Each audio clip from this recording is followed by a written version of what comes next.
अरे काफी थक गई हूँ, थोड़ा सा आराम कर लेती हूँ, फिर बाद में काटूंगी। और भूख भी लग गई है, कुछ फल लेके आई थी, वो बैठकर खा लेती हूँ। रानी एक विधवा औरत थी जिसके पति को गुजरे हुए काफी समय हो चुका था।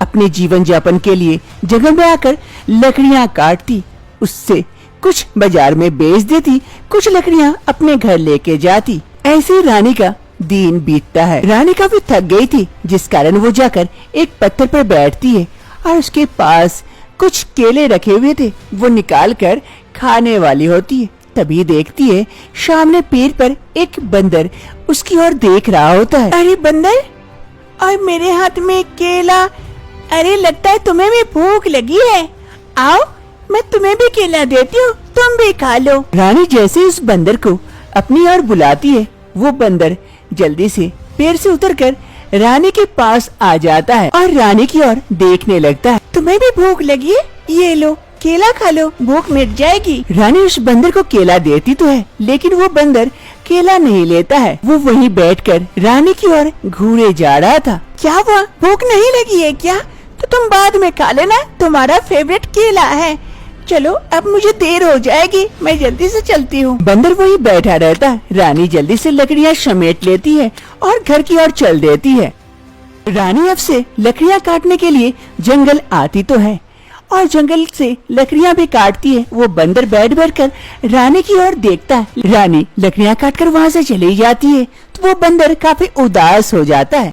एक रोज रानी की तबीयत कुछ ठीक नहीं थी, जिस कारण वो जंगल की ओर नहीं जा पाती है लकड़ियाँ काटने के लिए। अरे आज तबीयत ठीक नहीं लग रही है, क्या करूँ? आज तो जंगल नहीं जा पाऊंगी लकड़ियाँ काटने के लिए, लेकिन कैसे चलेगा? खाना बनाने के लिए लकड़ियाँ भी नहीं है, अब क्या करूँ? अरे काश वो बंदर होता तो कितनी अच्छी मेरी लकड़ियाँ ला देता, लेकिन अब क्या करूँ? देखती हूँ कितनी लकड़ियाँ हैं, उसी में से कितना खाना बनता है। ये कहते हुए रानी घर के अंदर की ओर चली जाती है और वो बंदर रानी के घर के बाहर एक पेड़ पर बैठकर सारी बातें सुन लेता है। ऐसी बात है, मैं तुम्हारे लिए लकड़ियाँ जरूर लेके आऊंगा, अभी ला देता हूँ। फिर वो बंदर जल्दी से वहाँ से चला जाता है।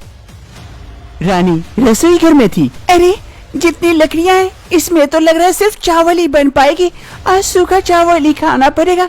सब्जियाँ बनने के लिए लकड़ियाँ भी नहीं है, अब उतनी ताकत भी नहीं है कि मैं जंगल जाकर लकड़ियाँ काट के लेके आऊँ, यही खा लूंगी आज। रानी वही रसोई में बैठे बैठे चावल बनने का इंतजार करती है। तभी वहाँ पर बंदर लकड़ियों का गांठ लिए वहाँ पहुँचता है। रानी ये देखकर आश्चर्यचकित हो जाती है। अरे ये तो वही बंदर है। अरे बंदर, तुमने लकड़ियाँ लाई मेरे लिए, लेकिन तुम्हें कैसे पता कि मुझे लकड़ियों की आवश्यकता है? अरे मुझे सब कुछ पता है कि तुम लकड़ियों के बिना कैसे खाना बनाती। आज वैसे भी तुम जंगल नहीं गई, इसीलिए मैं तुम्हारे लिए लकड़ियाँ लेके आया हूँ। लो, इससे आगे का खाना बना लो। अरे बंदर, तुम तो बोल भी सकते हो। हाँ, मैं बोल भी सकता हूँ और तुम्हारी परेशानियों को समझ भी सकता हूँ। अरे ये तो बहुत अच्छी बात है। फिर रानी बंदर के लाए हुए लकड़ियों से चूल्हे में आग लगाती है और बाकी की सब्जियां भी बना लेती है। अब ऐसे ही दिन बीतने लगते हैं। अब वो बंदर रानी के साथ ही रहने लगता है। दोनों एक दूसरे के साथ बड़े ही मजे से रहने लगते। कभी बंदर जाकर जंगल से रानी के लिए फल तोड़ के लेके आता और दोनों मिलकर खूब खाते, तो कभी रानी बंदर के लिए पकोड़े तल देती, बंदर भी मजे से खाता और दोनों की जिंदगी ऐसे ही खुशी खुशी बीत रही होती है। ऐसे कुछ समय बीत जाते हैं। एक सुबह रानी की तबीयत बिगड़ने लगती है, उसे कुछ अच्छा नहीं लगता है। अरे आज तबीयत कुछ ठीक नहीं लग रही है, अजीब सा लग रहा है, शरीर भारी भारी सा लग रहा है। अरे रानी क्या हो गया? मैं तुम्हारी मदद करूँ क्या? अरे नहीं बंदर, तुम क्या मदद करोगे मेरी? मैं दिखा के आती हूँ, फिर देखती हूँ कोई अगर जड़ी बूटी दे देगी तो ठीक हो जाऊंगी। तुम यहीं रहना घर पर ही, घर की देख रेख करना, मैं आती हूँ। ठीक है, जल्दी आना। फिर बंदर घर पर ही रुकता है और रानी जाती है खुद को दिखाने के लिए। उसकी तबीयत जो खराब लग रही थी। रानी धीरे धीरे चाची के घर पहुँचती है। चाची कहाँ हो आप? अरे रानी, आजा आजा, मैं यहीं बैठी हूँ। रानी घर के अंदर आती है, चाची के पास जाकर बैठती है। बता रानी, क्या दिक्कत हो गई तुझे? अरे चाची, क्या ही बताऊं, शरीर भारी भारी सा लगने लगा है, काफी नींद आने लगी है। क्या करूं, अब जंगल में लकड़ियां काटने भी नहीं जा पा रही हूँ, काफी थक जाती हूँ। देखिए ना जरा, कोई दवाई होगी तो दीजिए ना, ताकि मैं ठीक हो जाऊं। अरे ये क्या बोल रही है? रुक, मैं जरा सा देख लेती हूँ, तुझे अच्छे से चेक कर लूं। फिर चाची रानी के नब्ज चेक करती है, उसे अच्छी तरह से देखती है, उसके बाद कहती है, अरे ये कैसे हो गया रानी? क्या हुआ चाची, कोई दिक्कत है क्या? अरे रानी, तू तो पेट से है। अरे चाची, ये क्या कह रहे हैं आप? मैं पेट से कैसे हो सकती हूँ? मेरे पति को गुजरे हुए काफी साल हो गए, मैं अकेले रहती हूँ, तो मैं पेट से कैसे हो सकती हूँ चाची? देख रानी, मेरा काम है देख कर तुझे बताना, तुझे क्या दिक्कत है। अब तुझ में यही दिक्कत आई है, इसीलिए मैं तुझे बता दी, आगे तू देख ले क्या करना है। रानी चाची की ये बात सुनकर काफी मायूस हो जाती है और वहाँ से चली जाती है। अरे ये तो विधवा लड़की है, पति के बिना ही रहती है, तो फिर ये कैसे गर्भवती हो सकती है? कहीं इसके चाल चलन कुछ गड़बड़ तो नहीं है? नहीं नहीं, मुझे तो पंचायत जी को बताना पड़ेगा, गांव में ऐसे शर्मनाक चीजें नहीं होनी चाहिए।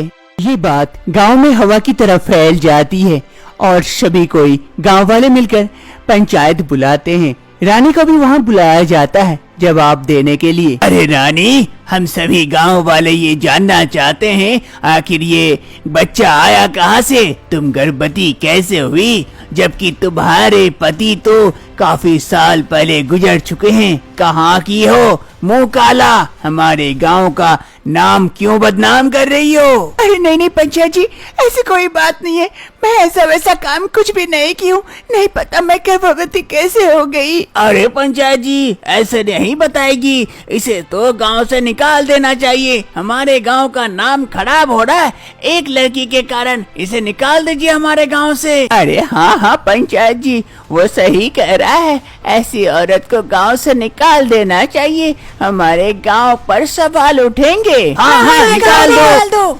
सभी कोई गांव वाले एवं पंचायत जी सभी कोई रानी के खिलाफ खड़े हुए थे। अब रानी को ये गांव छोड़ने से कोई नहीं बचा सकता था।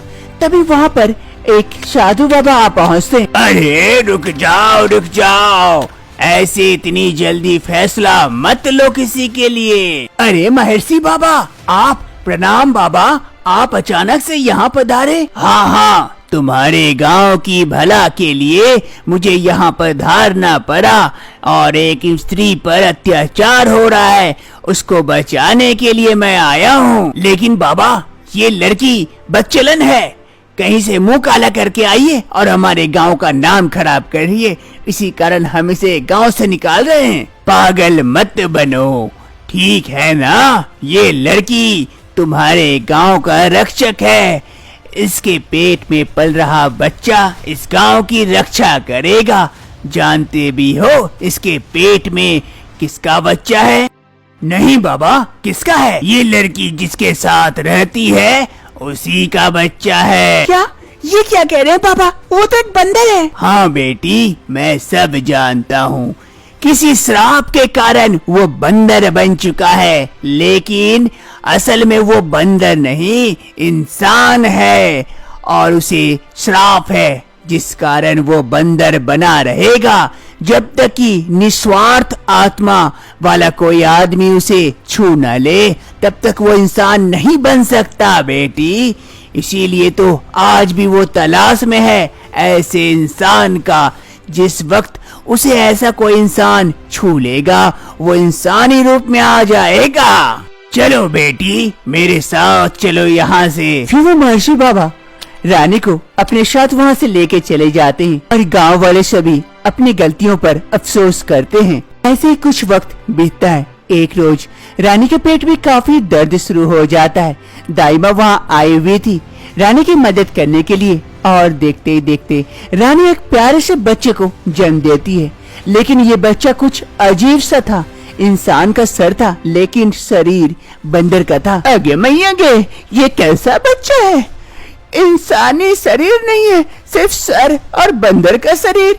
अरे वो महर्षि सही कह रहे थे, यही हमारे गांव को बचा सकता है हर मुसीबत से। लो बेटी, तुम अपने बच्चे को संभालो, मैं जाती हूँ। फिर वो दाई माँ उस बच्चे को रानी के बगल में रख देती है और वहाँ से जल्दी से भाग जाती है।